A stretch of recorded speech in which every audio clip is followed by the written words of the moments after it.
Om Namo Venkatesaya. Welcome back to our channel. నా వీడియోని చివరి వరకు చూసి దయచేసి లైక్ చేయండి. మీరు లైక్ చేయడం వల్ల ఈ వీడియోలు మరికొందరికి వెళ్తాయండి. అలంకారానికి సిద్ధమైన చేతులండి. ఈ చేతులు రెడీ అయిపోయినాయి. రేపటి వీడియోలో ఈ చేతులతో అమ్మవారికి అలంకరించి కాళ్ళతో మీకు రేపు వీడియో తీస్తాను. ఈరోజు అయితే వీడియోలో ముందుగా అయితే పేపర్ కొడుతున్నాను, చూసారా? ఎక్కడన్నా ఎడ్జెస్ కానీ ఏమన్నా ఇదైతే పేపర్ కొట్టుకోవాలండి. ఈ విధంగా చూసుకుంటూ మనకు తెలిసిపోతుంది. ఎక్కడైతే రఫ్గా ఉంటుందో స్మూత్ చేసుకోవాలనుకున్నారో అక్కడ మనం పేపర్ కొట్టుకుంటే సరిపోతుంది. అదే మట్టితో చేస్తే కనుక ఇలా పేపర్ కొట్టడానికి ఉండదండి. ఇదైతే చక్కగా పేపర్ కొట్టుకోవచ్చు, మనకి ఎన్నేళ్ళైనా బాగుంటుంది. కాబట్టి నేను ఈ విధంగా అయితే పేపర్ అయితే కొడుతూ ఉంటాను. చేతులైతే ఎలా ఉందో కామెంట్ చేయండి. నిన్నటి వీడియో చూసే ఉంటారు కదా, సగం చూపించాను. ఈరోజు ముందుగా పేపర్ కొట్టిన తర్వాత పెయింట్ కూడా వేస్తాను, చూడండి. అదిగోండి, గోల్డ్ కలర్ పెయింట్ తీసుకుని ఫస్ట్ కోటింగ్ అయితే వేసానండి. ఇక్కడ 2 కోటింగ్లు అయితే వేయాలండి. ఎందుకంటే బ్లాక్ మీద గోల్డ్ వేసినట్లయితే లైట్గా కనపడుతుంది ఫస్ట్ కోటింగు. సెకండ్ కోటింగ్ వేసుకుంటే కొంచెం బ్రైట్గా ఉంటుంది. కావాలంటే థర్డ్ కూడా వేసుకోవచ్చు, ఇంకా నిండుగా ఉంటుంది. కానీ మనకి 2 అయితే సరిపోతాయి.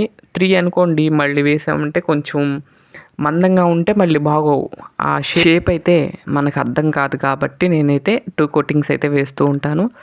ఇది ఈ పెయింట్ యొక్క మరొక ప్రత్యేకత ఏంటంటే, లైట్ వేస్తే మాత్రమే ఆ షైన్ అనేది ఉంటుందండి. లైట్ ఆఫ్ చేస్తే మాత్రం లైట్గా కనపడుతుంది. ఈ పెయింట్ యొక్క మైనస్ అనాలో ప్లస్ అనాలో తెలియదు, కానీ అది మాత్రం ఉందండి ఈ పెయింట్లో. ఎప్పుడైతే మనం లైట్లు వేస్తామో ఆ లైట్కి ఒక్క లైట్ వేసినా చాలండి, ఆ లైట్కి షైన్ అనేది రెట్టింపిస్తుంది. చాలా బాగుంటుంది షైన్ అనేది. ఇలా 3 కోటింగ్స్ వేసే బదులు ఒక పని చేయండి. ఇంకొక రకంగా ఏంటంటే, వాటర్ పెయింట్స్ ఉంటాయి గోల్డ్. ఆ గోల్డ్ కనుక ఫస్ట్ కోటింగ్ వేసిన తర్వాత ఈ పెయింట్ వేశారనుకోండి, అప్పుడు ఆ వీళ్ళకు గోల్డ్ కానీ మనం పెట్టిన డిజైన్స్ కానీ బాగా కనపడతాయి. అదొక ప్లస్ పాయింట్ మనకి పెయింట్ వేసేటప్పుడు. ఈ విధంగా అయితే నేను పెయింట్ వేస్తూ ఉంటాను.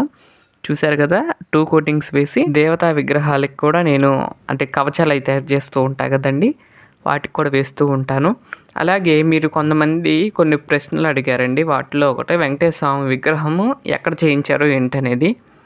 నేను అది శిల్పి చేత చేయించారండి. ఇక్కడ ఆలయంలో పనికొచ్చారు వాళ్ళు, గోపురం మీద సిమెంట్తో బొమ్మలు చెక్కేవాళ్ళండి.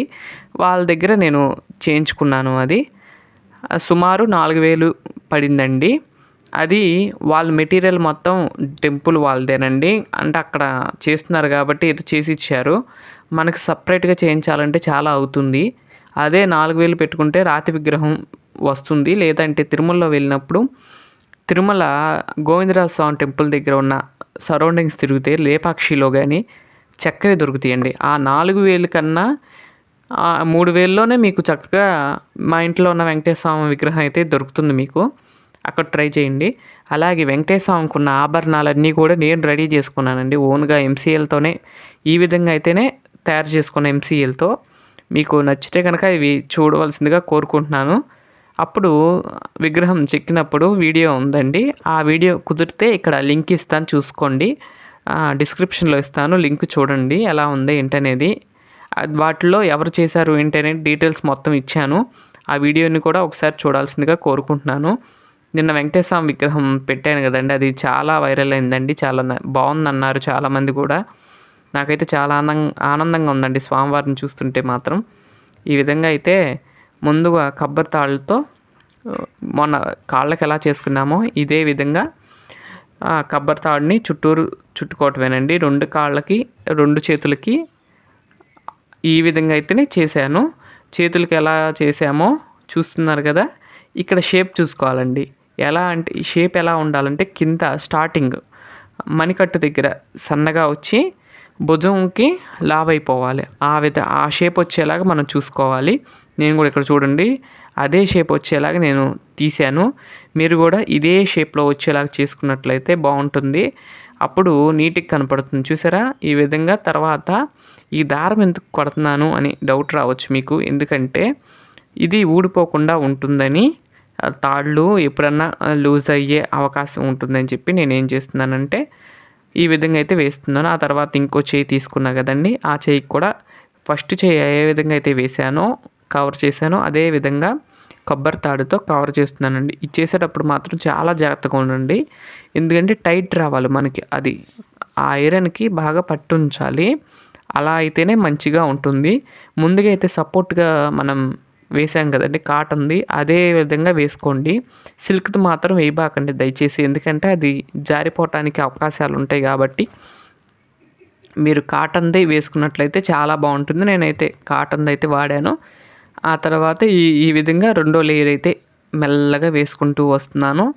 ఈ విధంగా చేతులు రెండిటికి కూడా ఫస్ట్ కొబ్బరి తాడు అయితే మనం షేప్ తీసుకొచ్చేసుకున్నాము. షేప్ తీసుకొచ్చిన తర్వాత దానిపైన ఆ అమ్మవారి చీరలు ఉంటాయని చెప్పాను చూడండి, ఆ చీరను అయితే చుట్టేసుకుంటే మనకి రెడీ అయిపోతారు. 2 కాళ్ళు కూడా 2 చేతులు రెడీ అయిపోతాయి మనకి. రేపటి వీడియోలో ఎలా ఈ కాళ్ళతో ఈ చేతులతో ఎలా అలంకరించాలనేది రేపటి వీడియోలో పెడతాను. తప్పకుండా రేపటి వీడియో చూడవలసిందిగా కోరుకుంటున్నాను. చూసారా, ఈ విధంగా కొబ్బరి తాడునైతే చుట్టేసేసాను. చుట్టేసిన తర్వాత మళ్ళీ దీనికి కూడా దారం ఏ విధంగా అయితే చుట్టానో దానికి అదే విధంగా అయితే చుట్టాను. ఒకేలా మీరు చుట్టేటప్పుడు సగం అయిపోయింది ఇంకోటి ఎక్కించాల్సినప్పుడు తప్పకుండా మీరు అక్కడ టై చేయాలి. వీడియోలో చూపించే కదండి ఫస్ట్, తప్పకుండా మీరు టై చేస్తేనే అక్కడ నిలబడుతుంది. అదేవిధంగా ఇప్పుడు చూడు, చీర ఉంది కదండి, ఆ చీరను చూసి చుట్టుకుంటూ వెళ్ళిపోవటమేనండి. అంటే ముక్కలు చేశాను చీరది, ఆ చీరని చక్కగా ఈ విధంగా వీడియోలో చూపించినట్లుగా చుట్టుకుంటూ ఉండటమేనండి. చుట్టుకున్నట్లయితే మనకి రెడీ అయిపోతుంది. ఎక్కడైతే చేసేటప్పుడు మీకు అర్థమవుతుంది, మణికట్ట దగ్గర సన్నం రావాలి, భుజం దగ్గరకు వచ్చేసరికి లావు వచ్చే విధంగా అయితే మనం చూసుకోవాలి. మనం ఈ విధంగా అయితే చుట్టుకున్న తర్వాత మళ్ళీ ఒక్కొక్కసారి అలా ఊడతీయాల్సి వచ్చింది, ఎందుకంటే అది చివరి దాకా రాలేదండి. చివరి దాకా రాలేదు కాబట్టి మళ్ళీ ఏం చేశాను, ఊడదీసి మళ్ళీ చివరి నుండి వేసుకొచ్చాను. అదొక టైం టేకింగ్ ప్రాసెస్, చూసుకుంటూ మెల్లగా చేసుకోవాలండి.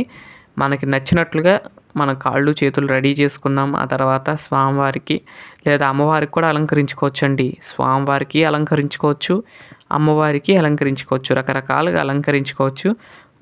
ఈ విధంగా అయితే చేతులకి రెడీ చేసేసుకున్నాను. రేపటి వీడియోలో అలంకరించి మీ అందరికి కూడా చూపిస్తాను. ఈ విధంగా అయితే కాళ్ళు చేతులు మీ అందరికి కూడా నచ్చినాయి అని భావిస్తున్నాను. మీరు ఎవరైనా నేర్చుకోవాలంటే ఈ 4 వీడియోలు లేదంటే 6 వీడియోలు కదా, 6 వీడియోలు కూడా తప్పకుండా చూస్తే మీకు అర్థమవుతుంది ఎలా చేశాము. పిన్ టు పిన్ పెట్టానండి. మీకు ఈ వీడియోలు నచ్చినాయి అని భావిస్తున్నాను. నచ్చితే కనుక కామెంట్ చేయండి, అలాగే లైక్ చేయండి, షేర్ చేయండి, సబ్స్క్రైబ్ చేయండి. మాకు అర్థమవుతుంది, మీరు కామెంట్ పెడతాం వల్ల ఎలా ఉంది ఏంటి అనేది నాకు అర్థమవుతుంది కాబట్టి దయచేసి మీరు లైక్ చేయండి. మీరు లైక్ చేయటం వల్ల మాకు తెలుస్తుంది. అలాగే కామెంట్ కూడా చేయండి. ఈ 2 కూడా మర్చిపోకుండా చేయాల్సిందిగా కోరుకుంటున్నాను. ముందుగా అయితే లైక్ చేయండి. నా వీడియోలు కనుక మీకు నచ్చినట్లయితే లైక్ చేయండి. ఈ విధంగా అయితే చుట్టేసుకున్నానండి. రెండో చేతికి కూడా 2 కూడా రెడీ అయిపోయినాయి. రేపటి వీడియోలో అలంకరించి చూపిస్తానండి. ఇదండి ఈరోజు వీడియో. నా వీడియోలు కనుక మీకు నచ్చినట్లయితే లైక్ చేయండి, షేర్ చేయండి, సబ్స్క్రైబ్ చేయండి. మరొక మంచి వీడియోతో రేపటి వీడియోలో కలుస్తాను. అంతవరకు సెలవు. నమస్కారం. ఓం నమో వెంకటేశ.